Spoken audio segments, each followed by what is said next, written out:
Buenos hermanos, pues el día de hoy vamos a continuar con esta serie de apologética y el tema de hoy es muy importante, es muy interesante, es básico. Vamos a hablar de Dios, quién es Dios y por qué podemos creer en Él. Así de que ese es el tema que vamos a estar tratando el día de hoy.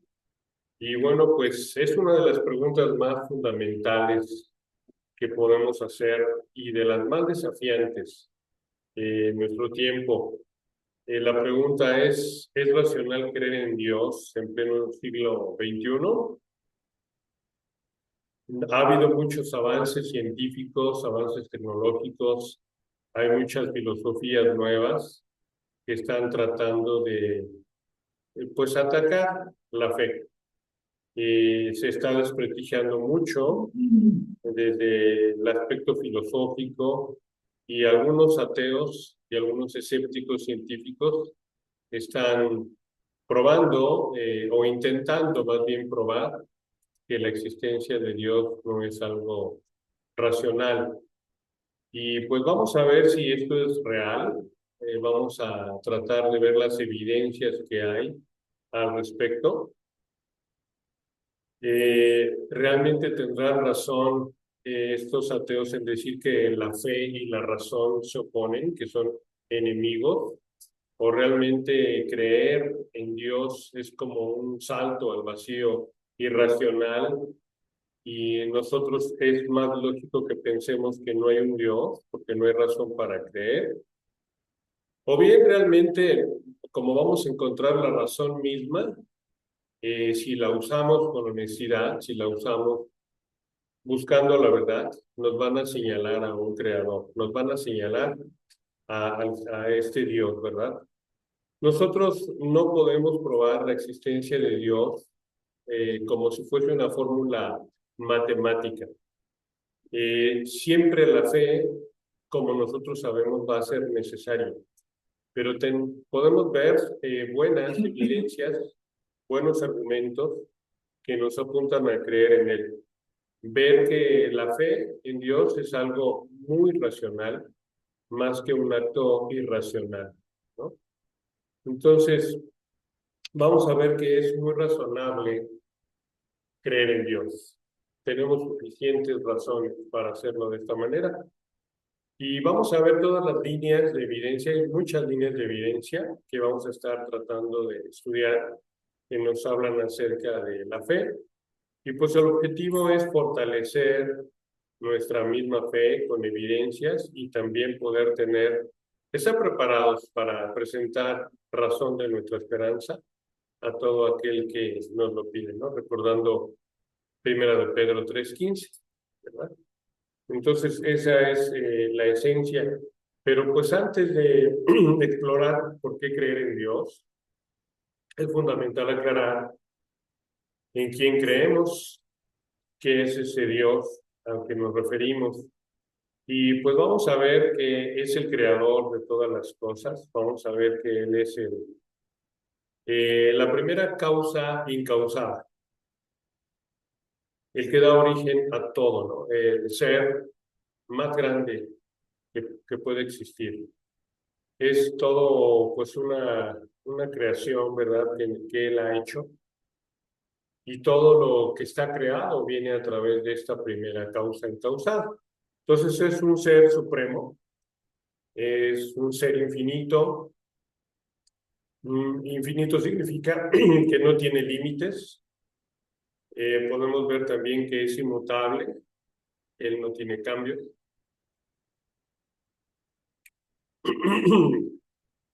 Perdón, hermanos. Y su carácter, pues, es permanente. Su carácter es bueno. Tampoco depende de nadie, es un ser que autoexiste en sí mismo. Eh, es el creador y aparte del creador, el sustentador de todo. Él ha creado todo el universo. ¿Y qué es el universo? Pues todo lo que vemos, lo que no vemos, toda la cantidad que se conoce de materia, de energía, toda la cantidad existente, eso es el universo. Y bueno, él es el que trajo a la realidad todo el universo, ¿no? Es el creador del universo y lo creó de la nada, o ex nihilo, nada. Lo creó de la nada completamente, él lo formó. Y no solamente lo formó, sino también que lo gobierna con sus leyes y lo mantiene activo, funcionando de acuerdo a su voluntad. Ese es el Dios que nosotros creemos. Es omnipotente. ¿Por qué? Porque tiene todo el conocimiento de todo lo creado, él sabe cómo se hizo, tanto el conocimiento en el pasado, el presente, también el futuro, todo lo real, todo lo posible, y realmente está por encima de su creación, es un ser trascendente, es un ser que está más allá de su creación, no podemos abarcarlo con nuestras mentes finitas, y además es un Dios inmanente, es decir, está presente, está activo en su creación y es una forma de ver en donde es más teísta que deísta nuestra perspectiva, ¿no? El deísmo es creer en un Dios que formó las cosas y se fue, desapareció, como si fuese una especie de relojero, ¿no? Un relojero hace un reloj y lo deja ahí y sigue caminando.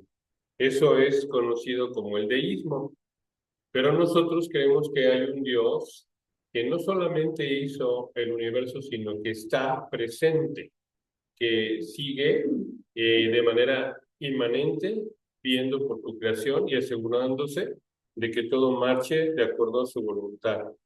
Entonces, eso es la diferencia entre deísmo y teísmo, ¿no? Nosotros pensamos que es un Dios personal que quiere relacionarse con nosotros. Además, nosotros vemos que su creación ha sido buena con nosotros. Imagínense todo lo que tenemos, ¿no? El poder ver, el poder oír, el poder digerir los alimentos, el que los alimentos que Él ha creado sean idóneos para nuestra existencia, ¿no? Y prueba de ello es que aquí estamos. Entonces vemos un Dios moralmente bueno, moralmente perfecto, sin pecado, puro. Lo único que Él quiere es el bien, ¿verdad? El bien en su creación, es justo, es recto. Todos sus preceptos que nosotros conocemos a través de su palabra son perfectos, son de amor. Es la misma definición de amor este Dios, ¿verdad? Y es un amor ágape, un amor de padre, un amor sacrificial, incondicional, no nos ha pedido nada a cambio, solamente es bondad pura. Él es misericordioso y está lleno de gracia, de verdad derrama en nosotros su gracia día a día. Y además es un Dios personal, o sea, no nos ha dejado solos, sino nos ha enviado su palabra, nos ha enviado a su Hijo para decirnos cómo Él nos ama, para morir en la cruz por nosotros. Es un ser personal, con intelecto, con voluntad, porque de su voluntad Él decidió crear. De la nada, Él dice, yo voy a crear y quiere relacionarse con su creación. Quiere poder establecer esa comunicación no solamente en esta vida, sino en toda la eternidad. Quiere estar relacionado con nosotros para que podamos tener una relación de amor con Él, ¿no? Por toda la eternidad. Entonces Él desea y nos busca. Realmente Él es estamos aquí porque Él nos buscó, porque Él nos trajo, ¿verdad? Y nosotros, pues, tenemos esa oportunidad de tener esa relación con ese ser creador, con esta maravilla grande, con esta majestuosidad que vemos en este Dios y que en Él creemos y queremos servirle. Así de que nosotros estamos buscando entender desde nuestra mente limitada su existencia a través de la razón y a través de la revelación que él da. Entonces, primeramente, pues hemos definido lo que es ese Dios, ¿verdad? El creador de todas las cosas y con todos sus atributos que Él tiene como el creador de todo. Ahora, vamos a empezar a ver las evidencias que nosotros tenemos acerca de este Dios. Primeramente, tenemos un anhelo humano, por el cual nosotros tenemos un propósito. que ha puesto Él en nuestros corazones, que va más allá de lo material. Dice Eclesiastés, capítulo 3, versículo 11, todo lo hizo hermoso en su tiempo, todo lo hizo hermoso. Y ha puesto eternidad en el corazón de ellos, sin que alcance el hombre a entender la obra que ha hecho Dios desde el principio hasta el fin. Entonces, ese primer argumento que estamos presentando es un argumento humano, una naturaleza profundamente humana la que tenemos, y que nosotros no somos solo materia, no estamos hechos solamente de materias o de elementos químicos, sino que tenemos anhelos, tenemos deseos, tenemos conciencia, buscamos un propósito, ¿verdad? La pregunta más grande que el hombre se hace: ¿para qué nací? ¿Por qué estoy aquí? ¿Cuál es el sentido de mi vida? ¿A dónde voy? ¿A dónde va la humanidad? Entonces buscamos tener un propósito y anhelamos el amor. Todos nosotros anhelamos tener la oportunidad de vivir en paz entre hermanos, vivir en paz con nuestro Creador. Nos gusta la justicia, buscamos la justicia. Es que esto no es justo, es que esto no es correcto, es que eso no está bien, y estamos dispuestos a pelear por lo que consideramos justo. Estamos dispuestos a morir por lo que consideramos que es el amor. Nos encanta la belleza en las cosas, siempre buscamos belleza. Todo en nuestro alrededor es una muestra de belleza y anhelamos esa belleza en nuestro interior. Y pensamos en que todo esto tiene sentido, que no nada más es un nacer, reproducir, crecer y morir, ¿no? Sino que realmente qué sentido tiene la vida, a dónde vamos, hay algo trascendente. Y bueno, esta hambre que nosotros tenemos interior es algo que vemos día a día en nuestras vidas, es algo que cada uno de nosotros puede experimentar. Y cuando no lo encuentra, se siente un vacío existencial, se siente que estamos huecos como una dona. Tenemos una sed, un anhelo presente y lo buscamos en medio de las cosas, lo buscamos en las cosas materiales, en la creación, cuando en realidad vamos a encontrar ese gozo, esa llenura en nuestras vidas a través de solamente encontrar a nuestro Creador. Entonces, ninguna cosa finita, ninguna cosa creada, como el placer, por ejemplo, el poder, las posesiones, lo material, no nos pueden satisfacer plenamente. Hemos escuchado acerca de hombres que tienen cierto grado ya de éxito económico, que han logrado tener muchas cosas y dicen, bueno, no tengo hoy problemas económicos, pero me faltan, me siento vacío. Creo que hay algo más allá de lo material, ¿no? Y muchas veces podemos incluso pensar en la felicidad, la cual no existe, porque la felicidad significaría estar constantemente en un estado de alegría.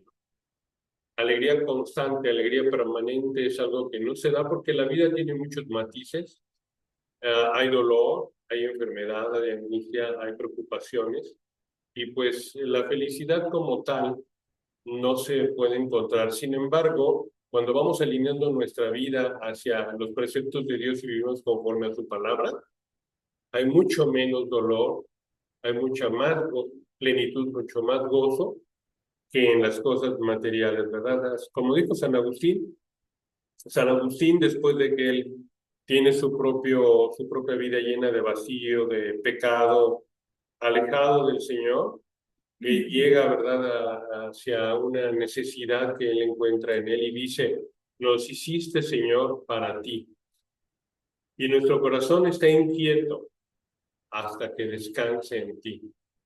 Entonces, refleja muy bien nuestro sentir como seres humanos, ¿no? Por qué tendríamos esos anhelos profundos de significado, de propósito, de eternidad, si somos simple y sencillamente animales evolucionados, ¿no? O animales evolutivos, como diría Darwin, ¿no? ¿Por qué buscamos un propósito en el universo? ¿O por qué cuando escuchamos una melodía podemos conmovernos hasta las lágrimas, ¿verdad? Ahí se refleja el anhelo que tenemos de esa plenitud, de esa belleza interior, espiritual. Son un reflejo de ese anhelo profundo que encontramos, ¿verdad? ¿O por qué buscamos la verdad? ¿Por qué la ciencia busca la verdad? Es un anhelo que tenemos de encontrar el fondo de las cosas, ¿no? ¿Por qué estamos dispuestos a sacrificarnos por ideales? Recuerdo la experiencia de un tren. Hay una persona que se está por lanzarse a las vías del tren para morir y una persona morena, negrita, se lanza, ¿verdad? En el momento exacto en donde ya va a venir el suicidio, se lanza él para salvarlo, lo cubre y justamente de forma asombrosa o milagrosa hay un espacio suficiente entre las dos personas y el tren y salen ilesos de esto. ¿Cómo es posible que esta persona, que para empezar, en la que se lanza es blanca y el que lo rescata es negrito, ¿no? ¿Cómo es posible que en un instante su impulso sea dar la vida, tener ese sacrificio altruista de arriesgar todo su instinto de supervivencia, ¿no? ¿Le ganó el instinto de supervivencia? No, ganó el altruismo. ¿Cómo es posible que no le importó su familia, su vida, su propósito, su trabajo y se lanza a dar la vida por otro? ¿Qué es lo que hay dentro de nosotros que puede vencer, que es muy sublime, ¿verdad? Que podemos ver ese amor sacrificial. Y bueno, pues nosotros podemos ver que es algo que tenemos como seres humanos, un anhelo de belleza, de paz. Estamos, como dice San Agustín, pues creados con un propósito, ¿verdad? Lejos de Dios, pues si podemos llenarnos con cosas materiales, pues no lo vamos a lograr. Vamos a encontrar pues un vacío muy profundo, ¿no? Sin embargo, podemos ver cómo Él nos ha creado con un propósito y su propósito es el poder hacernos para Él, ¿no? Realmente, como seres humanos, nuestro propósito es conocerlo. Si ustedes se pueden dar cuenta, hermanos, la belleza de nuestra vida se ha encontrado no, por estar en Él, por estar conociéndolo a Él, ¿verdad? Amarlo, estar en relación con Él. Estamos diseñados para Dios. Él nos ha hecho así. Fuera de Él encontramos solamente un vacío interior que nos puede llevar hasta el suicidio. Y eso lo vemos en las personas, ¿no? Cuando ya no encuentran nada bello en la vida, pues ese es el vacío en su grado más extremo, ¿no? Experimentamos una profunda insatisfacción, nada nos llena. Hemos visto como gente bella, gente rica, gente que tiene aparentemente todo, se suicida, ¿verdad? Porque no han encontrado la fuente de esa felicidad, de ese significado, ¿no? Entonces, realmente nosotros pues, vamos a ver que tenemos un corazón que anhela desde lo más íntimo a su creador. Y nada finito puede llenar ese vacío que solo lo infinito puede llenar, ¿verdad? Por el cual fuimos hechos. Entonces, solamente en Él, como dice San Agustín, hasta que descansemos en ti, podemos llenarnos. Entonces, la verdadera paz, la verdadera satisfacción, el fin de la búsqueda inquietante termina en nuestro Dios, en ese lugar que encontramos en Él. Es como si una pieza del rompecabezas solo encaja en el lugar correcto. Mientras no encajemos, no vamos a tener paz, ¿verdad? Y esa paz no solamente es por oírlo, sino por vivir conforme a su palabra, ¿verdad? Cuando nosotros podemos alinear nuestra vida con su palabra, entonces sí estamos en paz con nuestro Dios, entonces sí estamos con ese gozo profundo de que han sido perdonados nuestros pecados, de que vivimos en arrepentimiento y de que vivimos a la manera que Él quiere, ¿verdad? De una manera justa, aunque no de manera perfecta, pero sí tratando cada vez más de acercarnos a nuestro Creador. Entonces, pues vemos que no somos máquinas de supervivencia biológica como animales, ¿verdad? Que irracionales que por instinto actúan para la supervivencia, porque hemos visto cómo dentro de nosotros pues está ese anhelo, ¿verdad? De amor, ese anhelo de paz, ese anhelo pues muy profundo que Dios nos ha puesto a todos y cada uno de nosotros. Y esos deseos son como una brújula moral que nos guían, ¿no? O sea, siempre buscamos encontrar un verdadero hogar, buscamos un verdadero propósito en nuestra vida, que es Dios, y es una evidencia, esto que sentimos, esto que anhelamos, esto que clamamos internamente, es una evidencia que estamos hechos no solamente con algo material, sino tenemos anhelos que Dios ha puesto en nuestro corazón, y pues bueno, así como dice el Eclesiastés, ¿verdad? En capítulo 3, versículo 11, todo lo hizo hermoso en su tiempo y ha puesto eternidad en el corazón de ellos, sin que alcance el hombre a entender la obra que ha hecho Dios desde el principio hasta el fin. Ese es el primer argumento, nuestros anhelos. Pero también vemos que el hombre busca la verdad y lo busca a través de una forma seria, de una forma lo mejor posible, que es la ciencia. Pero la ciencia tiene límites y vamos a ver lo que dice Job en el capítulo 38, versículo 4. ¿Dónde estabas tú cuando yo fundaba la tierra? Hazme saber si tienes inteligencia. Bueno, pues la pregunta es, ¿la ciencia puede explicarlo todo? Y vemos ahora que la ciencia tiene un gran prestigio, ¿verdad? Y bueno, nosotros también nos enfocamos en festejar todos los avances que la ciencia tiene, que son buenos los avances porque nos van permitiendo entender cómo funcionan las cosas. Pero a veces se llega, como en muchas otras áreas del conocimiento, a ir más allá, a los ismos. Ya no es ciencia, sino ahora es cientificismo, ¿no? Entonces vamos más allá de lo que la ciencia es en sí misma, ya que la ciencia no es la única fuente de conocimiento. Hay otras fuentes de conocimiento verdadero, y todo lo que no puede ser probado científicamente no significa que no sea real o que no importe, ¿verdad? Ya que la ciencia tiene que estar basado en algo experimental, en algo que se prueba una y otra vez bajo las mismas condiciones, se debe de obtener el mismo resultado. Lo que hablamos del método científico: observación, experimentación, comprobación, hipótesis, teoría y ley. Entonces, estos pasos del método científico no siempre se pueden dar, sobre todo en cuestiones que no son verificables o no son observables en el momento mismo en que se gestan, en el momento mismo en que se hacen. No todo lo que nosotros vemos de ciencia es solamente el único medio de conocimiento real. Realmente vemos que en la naturaleza hay muchas cosas que no son medibles, son observables, pero no son medibles, ¿verdad? No podemos ver el inicio, cómo se hicieron las cosas en el inicio. No hay forma de verificarlo de manera observable, a menos que viajásemos en el tiempo, ¿verdad?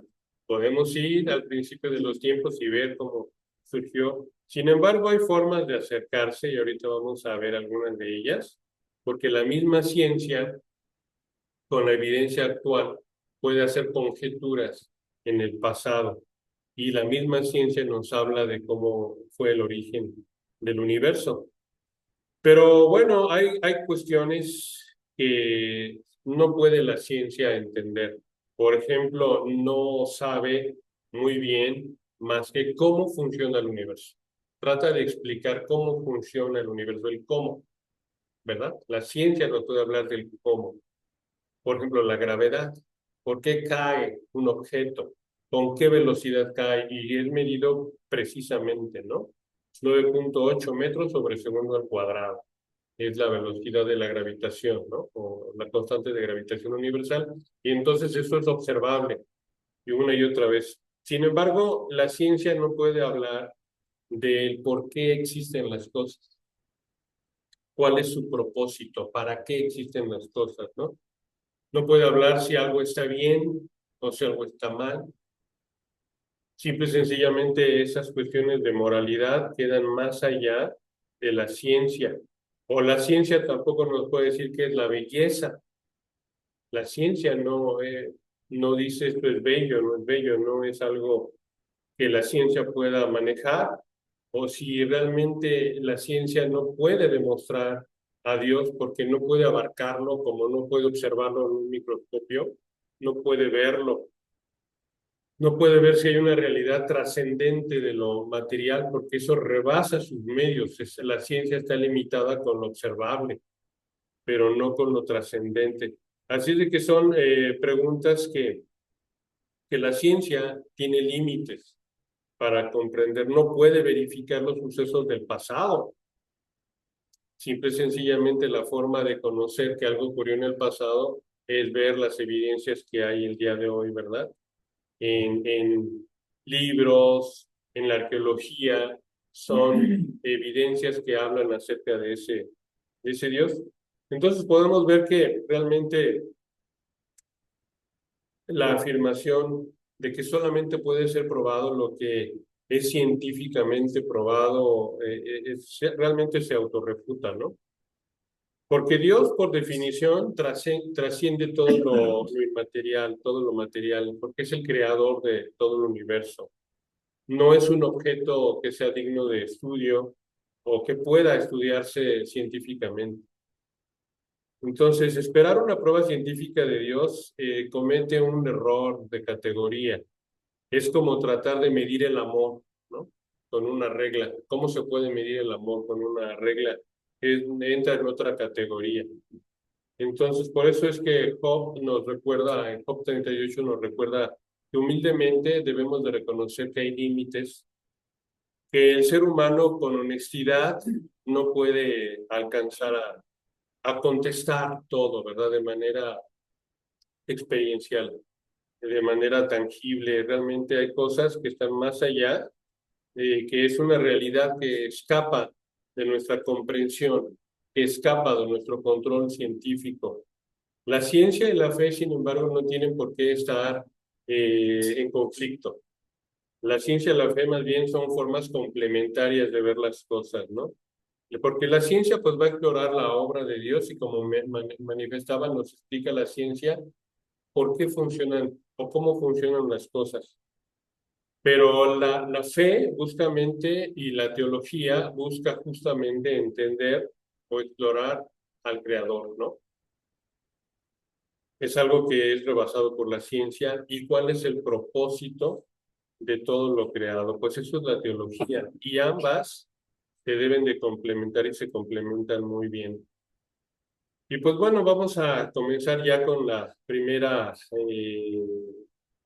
digamos, el primer argumento acerca de la creación, acerca de por qué debemos de creer en Dios a través de que Él se revela. Dice el Salmo 19, versículo 1. Los cielos cuentan la gloria de Dios y el firmamento anuncia la obra de sus manos. Entonces, el universo mismo es una evidencia, ¿verdad?, de una creación. La inmensidad de los cielos y la complejidad del firmamento son un testimonio muy elocuente acerca de lo que es Dios. Es un testimonio silencioso. Sin embargo, a gritos anuncia, a gritos cuenta, ¿verdad? Y podemos ver que no hay creación sin creador. Algo que la ciencia dice, no se puede crear de la nada algo. Se habla de un vacío cuántico, por ejemplo. Dicen, es que sí se puede crear cosas desde el vacío cuántico. Pero el vacío cuántico es una forma de energía, no un vacío absoluto, no es un vacío ex nihilo. no es un vacío total. Es como decir que 0 es igual a 1 o es igual a 1.000.000. Eso no existe. No se puede crear nada de la nada. Nada viene de la nada. Entonces, realmente cuando vemos una creación, cuando vemos esta revelación general de la naturaleza en todo lo creado, nos habla, ¿verdad? Como una firma.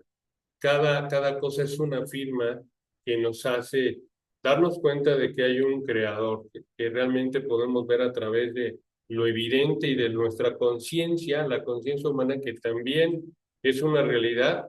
Podemos ver que detrás de todo esto intuimos que hay algo majestuoso, porque la realidad es majestuosa, ¿no? Como el mar, como el cielo, como el mismo cosmos, ¿verdad? Cuando vemos el espacio podemos ver que es algo inmenso y así es su creador. Entonces, este salmo pues nos invita a mirar el mundo con los ojos de asombro que nosotros podemos tener y a preguntarnos qué mensaje nos está dando la creación.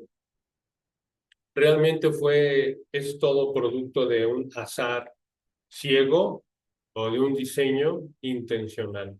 Porque vemos belleza, vemos armonía, vemos lógica, vemos una gran complejidad que hay en las cosas y solamente algo inteligente es capaz de crear inteligencia, ¿no? Así es de que esta revelación pues apunta directamente hacia un creador inteligente y muy poderoso, majestuoso.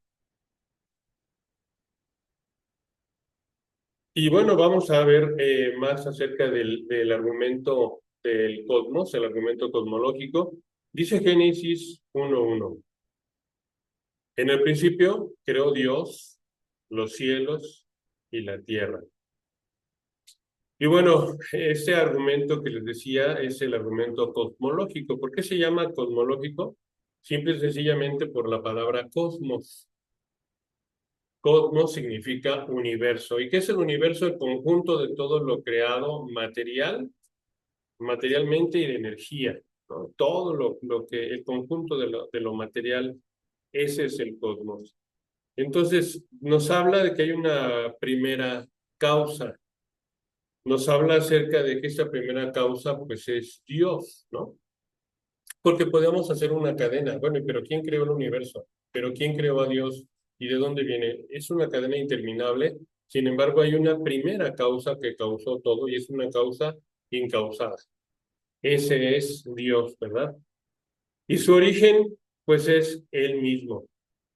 Tiene varias premisas. Si buscamos una lógica en todo esto, si buscamos la razón en todo esto, podemos utilizar la lógica. Y bueno, sabemos que la lógica tiene premisas para llegar a conclusiones, ¿verdad? Y podríamos hablar de una primera premisa. Todo lo que comienza a existir tiene una causa. No aparece así de inmediato, ¿no? Es como querer encontrar en un bosque un reloj. Bueno, ¿quién lo puso ahí? O una lámpara. ¿Quién la puso ahí? ¿Con qué propósito está ahí? ¿Para qué está ahí? Primera premisa, todo y es racional, ¿eh? Todo lo que comienza a existir tiene una causa. ¿Qué lo causó? ¿Qué lo provocó? ¿Qué lo trajo? La segunda premisa es el universo comenzó a existir. ¿Por qué? Porque es una evidencia, ¿verdad? Y pensamos que existe. Quiero comentarles que durante mucho tiempo se creía que el universo era eterno. Incluso Einstein, él no llega a la teoría del Big Bang, él nunca sabe que se puede observar, como vemos aquí, a Edwin Hubble, que en 1929 pudo demostrar cómo las galaxias se separaban unas a otras, se iban separando. Y esto hablaba de que el universo estaba en expansión y pudo medir y decir que más o menos, si no mal recuerdo, en 15.000 millones de años atrás, viendo por la velocidad de la separación, fue el inicio de la creación. Entonces, el universo está creciendo. Y si nos vamos atrás en el tiempo, podemos ver entonces que hay un inicio, y eso fue llamado el Big Bang. El Big Bang ya es una prueba científica que habla de un inicio. Esto no fue suficiente para los científicos para argumentar que efectivamente el universo no era eterno, porque si era eterno no necesitaba un creador, sino que tuvo un inicio, como dice la palabra de Dios, ¿verdad? En el principio creó Dios los cielos y la tierra. Entonces aquí podemos ver que sí, efectivamente es un universo en expansión que tuvo un inicio a través del Big Bang, pero que aparte hay una energía cósmica que es como el remanente de la energía que inició todo. Esta fuente de energía que los científicos han visto que existe en todo el universo es justamente otra evidencia de de cómo surgió todo en el universo. Entonces, negar esto es negar la base misma de la racionalidad, porque la conclusión lógica, después de haber visto todo esto, la conclusión después de las dos premisas es de que el universo tiene una causa, ¿verdad? Algo lo hizo. El universo tiene una causa. Y bueno, pues esa causa es Dios, ¿verdad? El creador de todas las cosas. Es fundamental ver cada una de esas premisas, porque recordemos que de la nada no surge nada, ¿verdad? De la nada absoluta nada va a salir. Si algo comienza a existir, tiene una causa, ¿no? Ya sea una persona como tú, como yo, una silla o las estrellas, todo tiene una causa. Y no creer esto es como pensar en la magia. Imagínense lo que hace un mago, ¿no? Que saca un conejo de un sombrero de copa. ¡Pum! Ya salió, ¿no? O sea, discúlpame, eso no es algo real, científicamente comprobado, es un truco, ¿verdad? Así es de que la primera premisa de que nada viene de la nada y que algo venga de la nada no es creíble. Sin embargo, la segunda pregunta, la segunda premisa, perdón, pues nos dice, ¿verdad? Que todo comenzó a existir, que el universo tuvo un inicio por la energía que hay en el universo y por la teoría del Big Bang, por esta demostración que hace Merwin Hubble de cómo el universo, las galaxias siguen expandiéndose, ¿no? Siguen separándose. Entonces llegamos a la conclusión de que el universo no es eterno, que fue creado, que tuvo un punto de partida, ¿verdad? Y ambas premisas, si ambas premisas son ciertas, porque lógicamente esto es cierto, entonces la conclusión también es cierta, que el universo necesita una causa externa a sí mismo. El universo no se puede crear a sí mismo, ¿no? Porque ¿en qué momento se creó? Tiene que ser algo material creado desde lo inmaterial. Entonces, la Biblia va a afirmar justamente el fondo, la verdad, y dice que tuvo un comienzo. Y antes de que la ciencia lo confirmara, incluso está también la teoría de cuerdas. La teoría de cuerdas dice que con la voz, con el sonido, se hacen las cosas. Y aquí, ¿verdad? Vemos también que la palabra de Dios habla de que Dios, con su voz, formó todo, ¿verdad? Y dijo Dios, hagas, y las cosas se hicieron. Entonces, sin causa no puede ser, porque realmente de la nada nada viene y se requiere una primera causa. Es como una cadena interminable de preguntas, pero siempre se requiere una primera causa. Y además que es atemporal porque es antes del tiempo y es eh, coeterna también y además es no espacial porque tiene que ir más allá del espacio y del tiempo. Antes de que existiera el espacio y el tiempo tuvo que haber existido esta primera causa y que es inimaginablemente poderosa, tan poderosa para crear el universo. Imagínense qué grande es. Y además, esta fuerza es personal porque decide crear, decide hacer algo desde lo no hecho. Tiene un propósito todo el universo. Entonces, pues bueno, este es el primer argumento, el argumento como cosmológico. Y vamos a ver el siguiente. Pero antes, algunas objeciones. ¿Qué dicen los escépticos de este argumento? Bueno, pues ellos se aferran mucho a la física cuántica y dicen que algo puede surgir de la nada. Y como decíamos, esto es anticientífico porque desde la física se puede ver que de la nada absoluta, de la nada total, ex nihilo, nada puede crearse, ¿verdad? Cuando se habla de un vacío cuántico, realmente se está hablando de que hay una energía fluctuante en el espacio y esa energía también está gobernada por leyes físicas. Así es de que sigue siendo algo físico, esa energía sigue siendo algo física, ¿no? Y también sigue leyes. Entonces, y la pregunta sería, bueno, ¿y tu vacío cuántico de dónde provino? ¿De dónde están? ¿De dónde salieron las leyes que rigen la materia y de dónde salieron las leyes que rigen la energía? Entonces, no es un vacío como tal, hay algo en ese vacío cuántico. Y además que la creación se crea a sí misma es imposible, ¿verdad? Pensar que es como una contradicción lógica.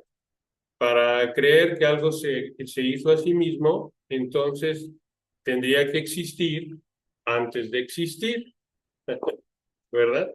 Y bueno, lo cual es absurdo. ¿Cómo va a existir antes de existir? Es como decir que nosotros mismos nos dimos a luz a nosotros mismos, ¿no?